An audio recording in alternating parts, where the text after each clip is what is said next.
Welcome to Chemistry Fall 2021. So if you're in 150, then you're attending a hybrid course, but for my 100 and 110 courses, you are completely online. And so this is my big online welcoming. Now, regardless of which section or course you're in, the layout of the course will be exactly the same. So let's go through that real quick. Right here you see welcome, click here first. That's probably what you did. And then right here was a link to the video that you're watching right now. After that, you'll go down and you'll see that I have instructor information, so all about me and where I am. A communication plan, so if you want to get in touch with me, the best ways to do that and what to expect. Then we have getting started. And under getting started, you're going to have a link to your syllabus. So you can actually see what you're supposed to learn in Chem 110, 100, or 150. Then we'll have course policies, which is probably one of the most important things to us. It'll tell you what book you're using, what late work, what to do with that, how you're going to get your feedback, and looking at your grades, what is expected out of attendance, especially for my 150 hybrid course, and then how your course breaks down percentage-wise. And then gives you a little bit of each piece of that so you can see what's going to be expected from each one of those assignments. After that, you have your course schedule, and I've listed it out by date so that here you can see week 1 is going to start Saturday 8/28 and it ends on 9/3. Now here you're going to have a list of the assignments and lectures that are going to be expected along with the due dates. So don't pay attention to the 8/29 assignment 1. You can actually start assignment 1 as soon as the course opens on Saturday, and you can definitely knock it out way before 9/17. Now if I scroll over a little bit, you can see we also have our lab list. And if you're taking an online class, then obviously you don't have to worry about safety documents. All of your experiments will be virtual, so they're going to be PowerPoints filled with question sets.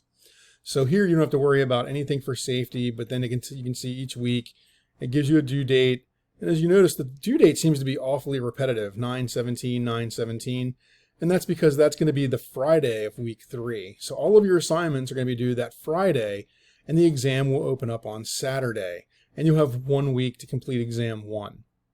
Now, you don't have to start this on Saturday. Remind you, it's an online class. So you can continue to review these materials from back here, but they all need to be completed by that 9/17 due date. So as you're going through the calendar, you'll notice that happens quite a bit. You end up with 10/22. Now in the midst, you might see a weird date that doesn't match, and that's because that one must be, and it is, a quiz. And so therefore, the quiz also only has 1 week, so it's an actual formal assignment. All right. After that, you'll see course content, learning materials. I've broken it down for each week. So if you looked on the calendar, remember you had to do LQ1 measurements and LQ2. Those will both be open for you. Here are the PowerPoints with video that go through each one of those chapters. And then there's also practice sets for each chapter as well.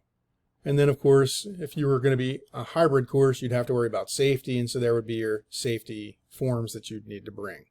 And again, you can go through this each week. Your course is pretty much set up.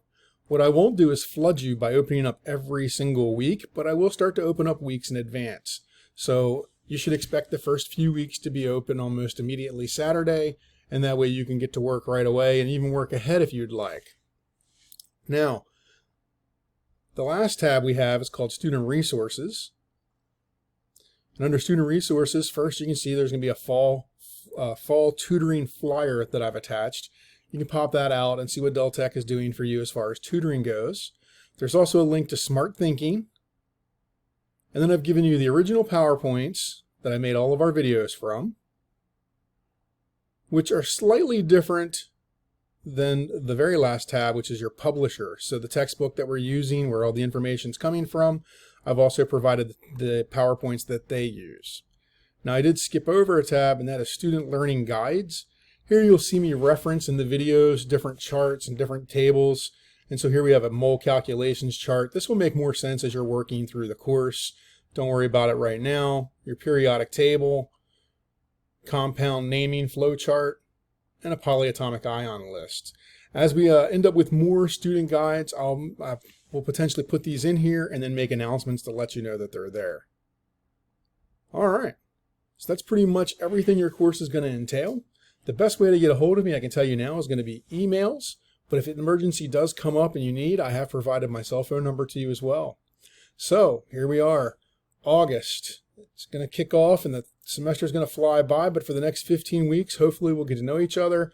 Remind you that I'm always around here to help, whether I'm at home or on campus. I'll be posting those hours as well. If you'd rather meet face-to-face for office hours, that opportunity will, at this point, be available, and I'll post that so that you know these things as well. So until then, hopefully things will go smooth, and if you need me, feel free to reach out. Talk to you soon.